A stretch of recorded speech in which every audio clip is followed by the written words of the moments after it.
संगति पाई।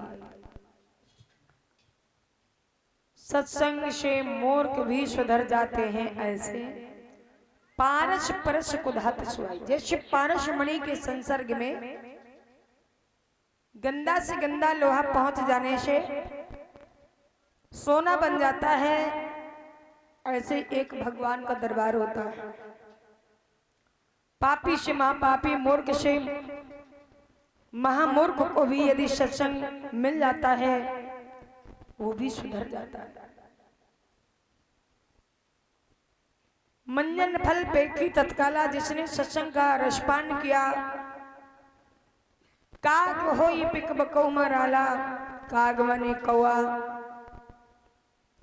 पिक माने कोयल, कौवे से कोयल में बदल जाता है।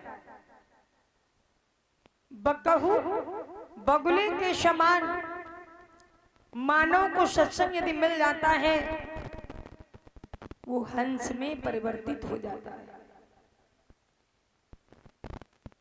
तपस्या से सिर्फ अपने ही जीवन का कल्याण कर सकते हो, सत्संग से करोड़ों कुमतियों को सुधार सकते हो। सत्संग का फल सभी से उत्तम है और सबसे बड़ा होता है। और भी देखा होगा कि श्रुति दारा और लक्ष्मी ये पापियों के घर हो। संत समागम हरि कथा, ये तुलसी दूर न बुदो। सुत दारा लक्ष्मी आप पापियों के भी घर में देख सकते हो, पर जहां पर संतों का समागम होता है, हरि की चर्चा होती है, वही जगह मिलना दुर्लभ है। और संतों का समागम ही ये सच्चा प्रयागराज है, यही सबसे बड़ा तीर्थ है। तो बड़ा सौभाग्य है जो हम आप सत्संग को श्रवण करते हुए, हरि चर्चाओं को श्रवण करते हुए आ रहे हैं। आज कथा का तृतीया दिवस है। समय तो निरंतर चल रहा है। समय को आगे से पकड़ोगे तो पकड़ लोगे, पीछे से पकड़ में नहीं आता, क्योंकि समय के पीछे गंजा होता है, आगे इतने घने बाल होते हैं, रफ्तारी इतनी तेज होती है, जो उसके बाल आंखों पर रखे होते हैं वो उसको दिखाई नहीं देता, अंधा बनकर भागता है। आगे से पकड़ लोगे तो बड़े बड़े बालों को पकड़ लोगे, पीछे से पकड़ोगे तो गंजा है, रपट जाएगा। इसलिए संत कहते हैं समय की कीमत समझो।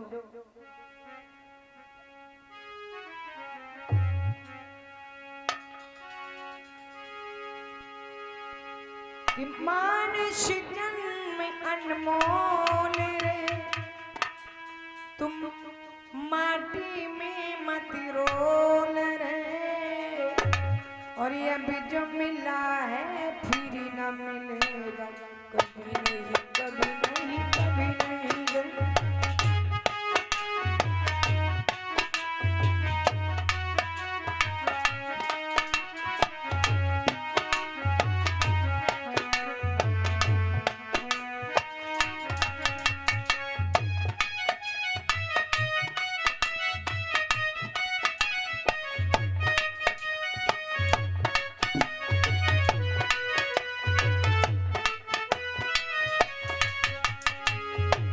कहते हैं मनुष्य जीवन अनमोल है, इसको पैसों से खरीदा नहीं जा सकता।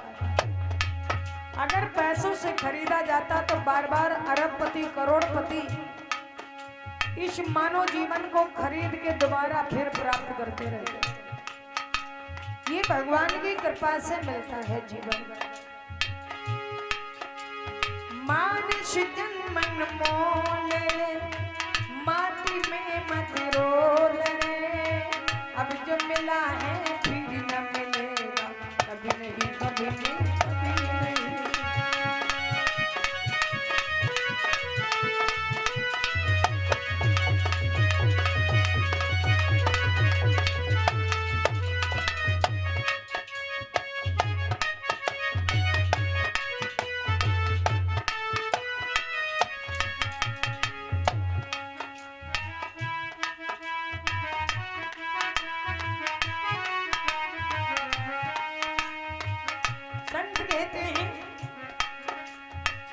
सत्संग में जाया कर, गीत प्रभु के गाया कर। शाम सवेरे बैठ के बंदे प्रभु से ध्यान लगाया कर। शाम सवेरे बैठ के बंदे हरि से ध्यान लगाया कर।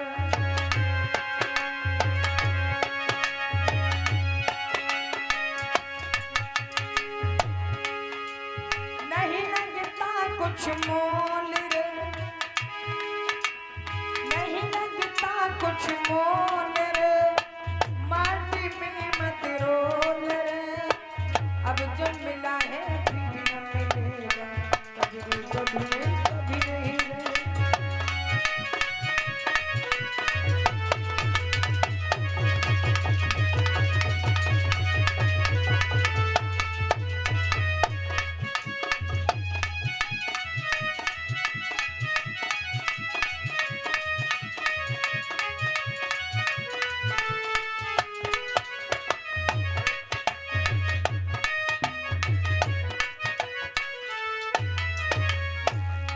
और ये जीवन तेरा कैसा है जिस पर तू फूला फूला घूम रहा है।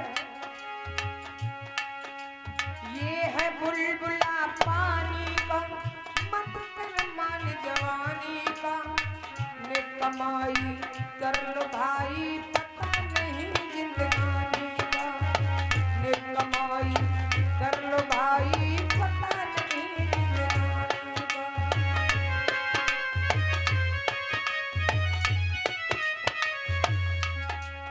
मीठा सबसे बोल रे,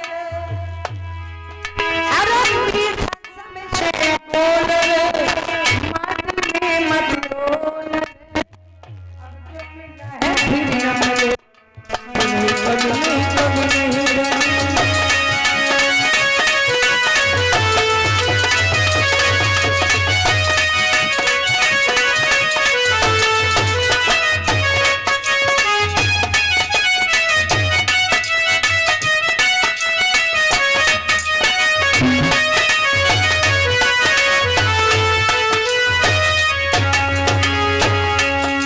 मतलब का संसार है और इसका नहीं इतबार है।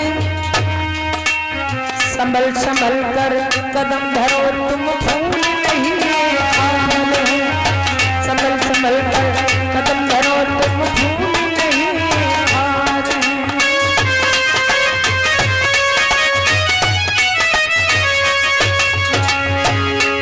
इसलिए संत कहते हैं कि मन की अखियां खोल रे, अरे मन की अखियां खोल रे, माटी में मत रोल रे। अब जब मिला है फिर कभी कभी।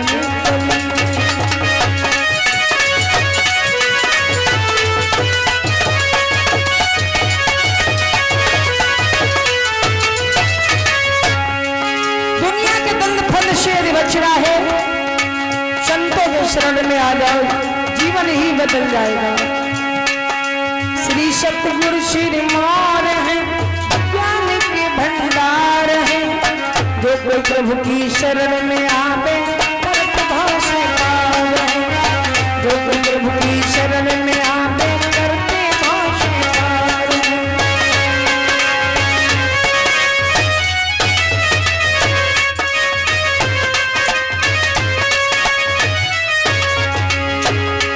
और ज्ञान देती अनमोल रे, माटी में मत रोल रे।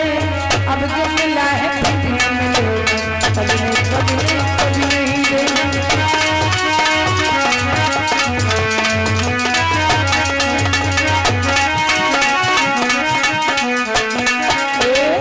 ये संसार मतलब का है,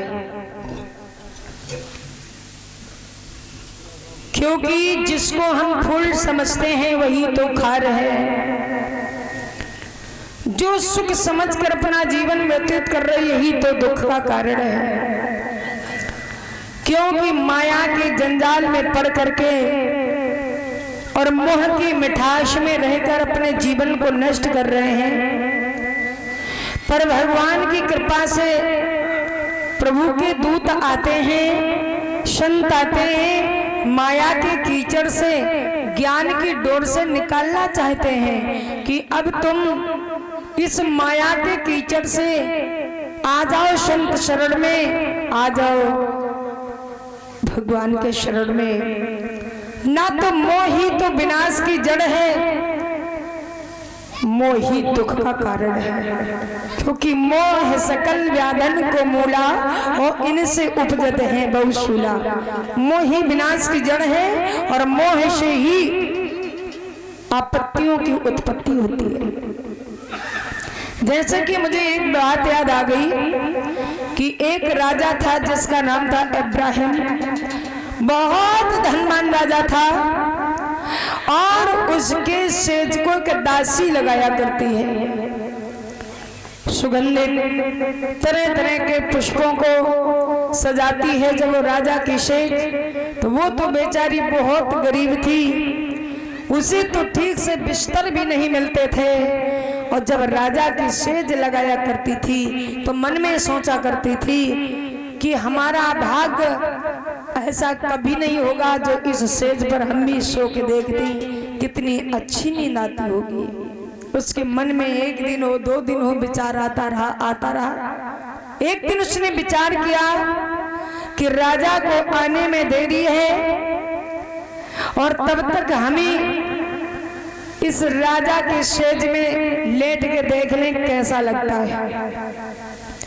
तो राजा के सेज में जैसे वो लेट गई दासी, और लेटते ही उसका तो थकावट का शरीर था, दिन भर काम करती थी, तो थकावट वाले को तो जल्दी से नींद आती है। उसको नींद आ गई और गहरी नींद में सो गई। तब तक राजा का आगमन हुआ, और राजा का आगमन हुआ तो देखा क्या कि एक दासी राजा की सेज में सो रही है।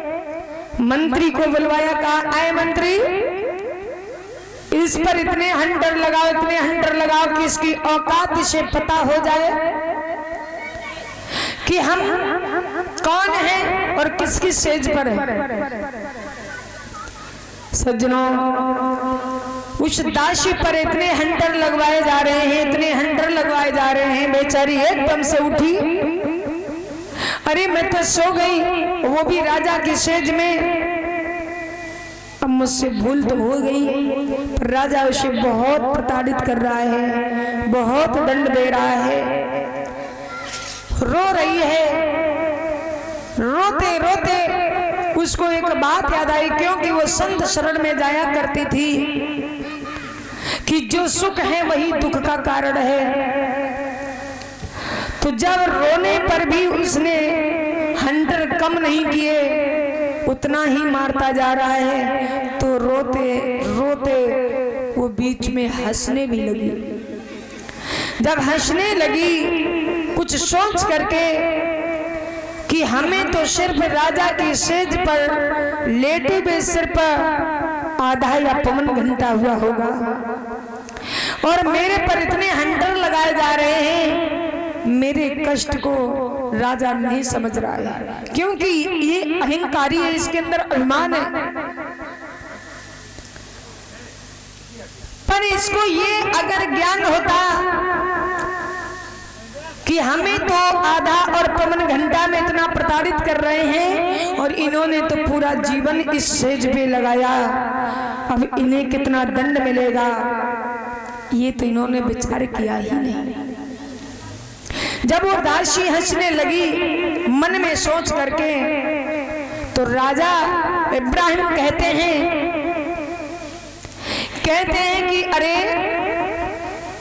इस दासी से पूछो कि तुम्हारे पर हंटर लगाए जा रहे हैं, तुम्हें क्या दुख नहीं होता, दर्द नहीं होता, तुझे हंसी क्यों आ रही है?